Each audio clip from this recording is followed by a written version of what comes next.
เล่ร่อนนอนอยู่ที่โบสถ์พี่น้อง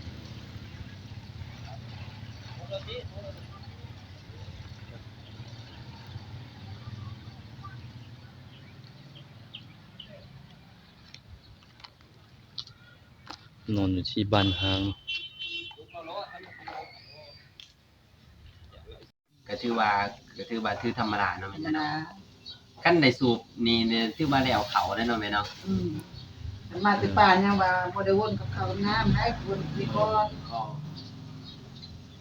มีแต่มาใส่ตัวนี้ได้เนาะมีแต่น้ำตัวนี้นี่แหละมันนี่เนี่ยเฮ็ดบ่มีควรมีเคียนอยู่ซั่นบ่ได้ใส่น้อยนึงก็อันนั้นแหละบิ่งแหละ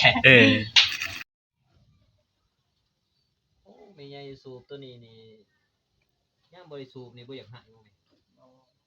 อย่านว่าบ่ได้สูบเลยอยากหายว่าเป็นหยังซื่อโอ้บ่สูบเขาบ่ให้สูบเลยก็ได้เนาะได้อ๋อย่านว่าพ่อใหญ่เพิ่นก็ต้นตัวนี้น้องเนาะ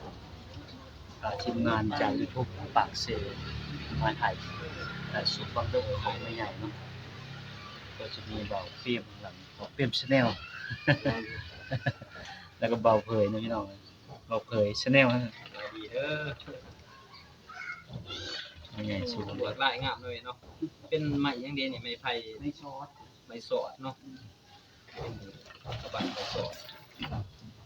บังของเด้อโตหน่อยเนาะนี่ก็ไม่ชอดที่ตั้งงามเนาะประเดี๋ยวเนาะเป็นท้ายราคาใจหน่อยเนาะบ่มีราคานะบ่ได้อยู่คุณก็สิยันเป็นท้ายมันสูงเนาะเนี่ยน้องสูงก็เดี๋ยวเอาไปใส่เปียก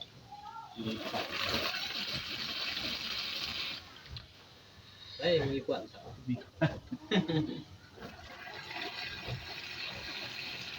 ดี๋ยวมาดูกวนเดิมโอ้เด้ก่อนออกเลยโอ้ติดแหละเมาติดเด้ผัวเด้อมันก็บ่เคยเมานะพี่น้องนะบ่เคยแล้วเมาจนวินหัวเอาซ่าใส่ขึ้นสีแห้งคักหน่อยเนาะโอ้แม่บ่เคยสูบซ่าโอ้หมดตึ๊บเลยซ่าใส่เค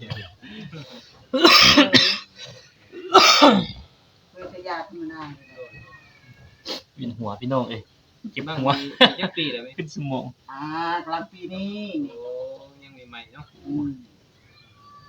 บางเก่าของเพิ่นเนาะแต่ว่ากอกเด้อของแม่ใหญ่เพิ่นนี่ก็ลายมันนี่โอ้ยประดิษฐ์งานดีเนาะสร้างเพิ่นเนาะแล้วมาแต่ไกลเนี่ยโอ้มีลวดมีลายงามบายดีพี่น้อง FC เนาะแฟนคลับจากฝั่งลาวฝั่งไทยนะพี่น้องพาทีมงาน YouTube มาจากปักซีมาถ่ายบังเดอเนาะสู่บังเดอ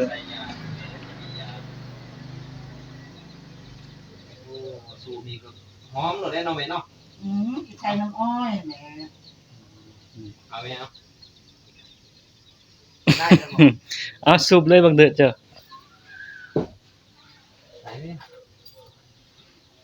ถ่ายไม่เป็นบ่ต้องอายถ่ายล้นนี่พาเบาเปรม Channel แล้วก็เบาเผย Channel อันนี้จะมาก็ไม่ว่าไอ้ไทยก่อนมาตึกไทยมันดังไทยจะมันบ่อยากไทยหลายคนถ่ายรถถ่ายปนกันก็ได้บ่เป็นหยังถ่ายแม่ตัวถ่ายก่อนให้แก้ไทยก่อนเอาไปถ่ายก่อนซะเอ้าไม่เท่าสูบบังเด้อ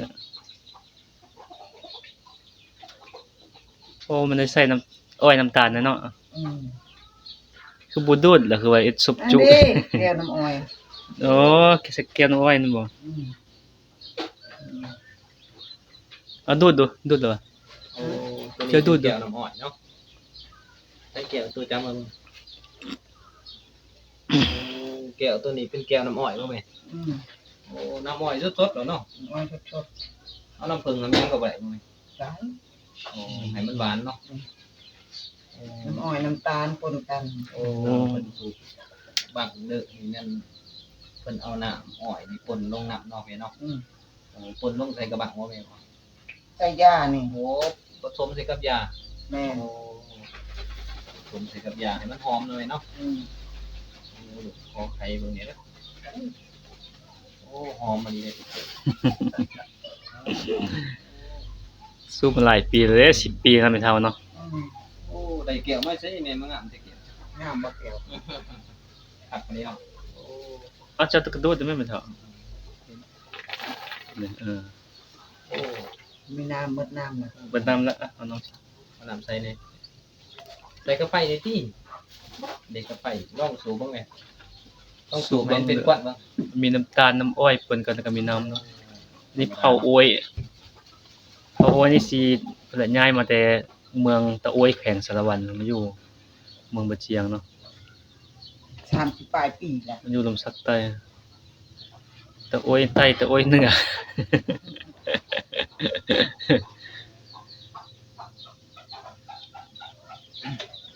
เดี๋ยวปลาตะเพียนเป็นมันสวย อืม เจ้าจะถ่ายรูปครับ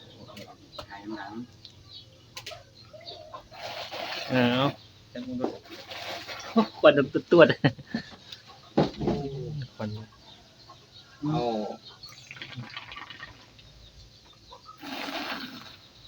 คนตัวนั่นเลยนะโอ้บังเด็กเนี่ยเนาะ กูจะ ห สู้ ลายคนบ่สูบอยู่บ้านเนี่ยสูบบังเด็ก ก็บ่ลายก็ตายหมดเลยแม่เฒ่าเรานี่ก็ทุกตะกี้ ตายไปเลย ส่วนหลายนี่เป็นคนเฒ่าคนสูบเนาะแม่ อื เนาะ มเฒ่าทำคอยนี่แหละ โดย อ๋อ เรียกก็เว้าภาษาตะโอยว่า แม่น สาตะโอยกัน สูบบังเด้อนี่ว่าจะได้แม่ภาษา ก็ กอกเด้อ ก็ โอ้สูบก่อนเคยสูบมาแต่พอแต่แม่ได้เนาะ เอ่อ แม่สูบอายุแต่อายุจักปีสูบบังเด้อ อายุ40 อายุ สูบแต่ 40 ปี อายุ40 ปี เดี๋ยวนี้70แล้ว อ๋อเดือน อันนี้80ปลาย82 40ปลายปี โอ้แม่อายุ82 ปี อืม พาทีมงานจาก YouTube ปักเซมาถ่ายคลิปพี่น้อง บ่ได้เฮ็ดเวียกเฮ็ดงานอยู่คือ คนส่วนเผานี่แข็งแรงเลยเนาะแต่ว่ากินแต่ของธรรมชาติเนาะส่วนหลายเนาะแม่เนาะ แม่น แม่เฮ็ดอาชีพหยังส่วนหลายปลูกมันบ่ ตะกี้ก็เฮ็ดให้ โอ้ เดี๋ยวนี้ก็บ่ได้เฮ็ดอีจังอยู่นำกินน้ำลูกน้ำหลาน ลูกเพิ่นเฮ็ดสวนมันบ่ เออ สวนมันเพิ่นพ่อใหญ่เพิ่นก็สูบบ่แม่ เราก็ชูไปเราไปแล้ว โอ้พ่อใหญ่ เราไปนรกสวรรค์ละ อืม เสียหลายปีแล้วบ่แม่ 10กว่าปีเลย โอ้เสียกว่าปีแล้วแม่ใหญ่อยู่กับลูกเนาะ อยู่กับลูกกับหลาน มันกำลังหนึ่งเขายามเดือดๆนะครับก็เคยเบิ่งเป็นสูตรของเด็กเบาแก้วเป็นฟ้ามาหามัน สบายดีพี่น้องเด้อ FC บ่เผยเนาะฝากติดตามเลยเด้อ 2วิธีชีวิต เขาโอ้ยลาวใต้ เนาะเป็นพามาพาบ่เคยมันมีใหญ่ ชื่อเพยบ่ โดยแม่น คนตรวจ ผู้ใดเป็นผู้เฮ็ดให้เจ้าแม่คือมีลวดลายงามแท้ ลูกสาวมาส่งอยู่ตะโอยพุ่น โอ้บ่ธรรมดาเนาะสั่งมาแต่ตะอวยพุ่นเนาะ ลูกสาวกกมาให้ สั่งมาแต่ อืม บอนมันโลดเนาะ เออ สั่งมาแต่บอนดังบอนเดิมเนาะ ส่องแต่เมืองตะโอย โอ้ตัวนี้นี่มีไล่ขัดข้างในเนาะแม่เนาะมีไล่มีทองขัดข้างในนี่โอ้แม่สูบนี่เอา